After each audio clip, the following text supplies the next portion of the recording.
seems a lie. If we don't say it's wrong, then it seems it's right. Say we gotta feel for each other. Let our brother know we're here. Got to get the message, send it out, oh loud and clear. None of us are free. None of us are free. None of us are free. If one of us is chained, none of us are free. Sing on the truth. We all need to see. None of us are free. If one of us is chained, none of us are free. Well, I swear to you, salvation isn't too hard to find. None of us can find it on our own.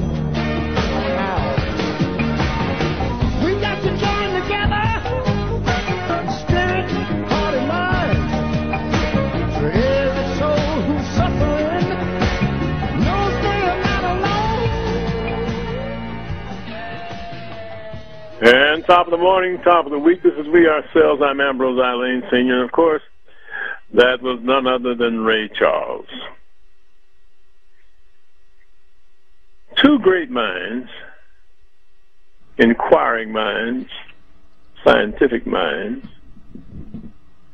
from two distant countries, England and America, have raised important questions about our government's official version about what really happened on 9/11 when airliners with passengers on board crashed into New York's Twin Towers. The important questions raised by them have led to many of us raising another important question, that is, was 9/11 the result of an inside job by our government or by someone connected to people at the highest levels inside our government? Over the past several months, I've been honored to have Dr. Judy Wood share with you her important scientific findings.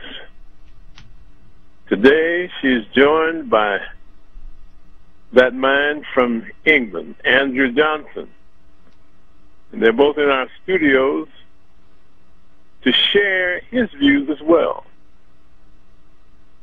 My plan is to make them available for your questions today and Friday. Welcome to Dr. Judy Wood and Andrew Johnson. Hello, thanks for having us here. Thank you, Ambrose, for having us. It's wonderful to be here. Why in the world, Andrew, have you come all the way from England? I have no idea. Somebody asked me to come here, and I looked at my diary, didn't have anything booked, looked at my bank account, had the money, so I thought, I'll ask my wife if I can come, and she said, yes, you can go, so I came. All right. When did you start to get the fascination with what had happened to the Twin Towers, and how long have you hooked up with Dr. Judy Wood? Yeah, the first time I really thought about the question was when I saw a video, and it showed that the towers came down very, very quickly, far more quickly than would be expected with what has been called a collapse. And I used that word for a long time, probably a couple of years, to describe, how the towers actually were destroyed.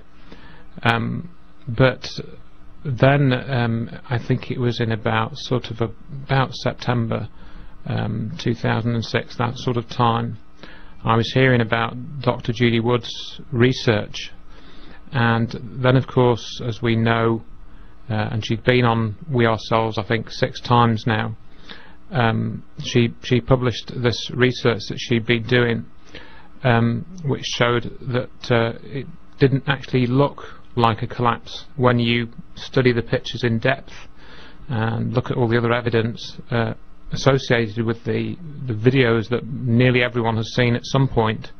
There's a very great deal of other pictorial evidence that Judy has collected, and I believe at one point Judy had said she looked at thousands of pictures, and in the last sort of 2 or 3 months or so, something along those lines, we've been further studying the pictures that she's collected, and we found in many cases, or she's found I should say, and I've kind of looked over her shoulder so to speak, that she's picked out certain pictures and wondered what certain details were caused by. For example, I know that Judy has talked about the toasted cars, things like that, and that has caused a lot of controversy on the internet, and there's been really a kind of a concerted effort, as far as we can observe, to stop people thinking about these very interesting details. And we've now sort of come to the point in the past few weeks where we think we've actually managed to work out what some of these issues mean in a wider context, and what the underlying technology behind these, what has caused some of these details means. And it's actually, a lot of it is to do with energy. That's one of the key questions in all of this. I think really that's what I've actually come here today to talk about. And although I've been asked to come here, it's actually worked out very well in terms of it's a good day to come on the programme and explain well, Judy's findings really. And as I say, I've really sort of looked over her shoulder and sort of chatted through a few things with her, and that's why we're here. And to sort of continue on that thread a little further, adding up these details, we believe that what we're seeing at the World Trade Center complex are the results of something that has been known to be called the Hutchison effect. And actually the Hutchison effect is kind of a bit of a misnomer in some ways, because it's actually a collection of things that the Hutchison effect covers. And we've kind of gone through this Hutchison effect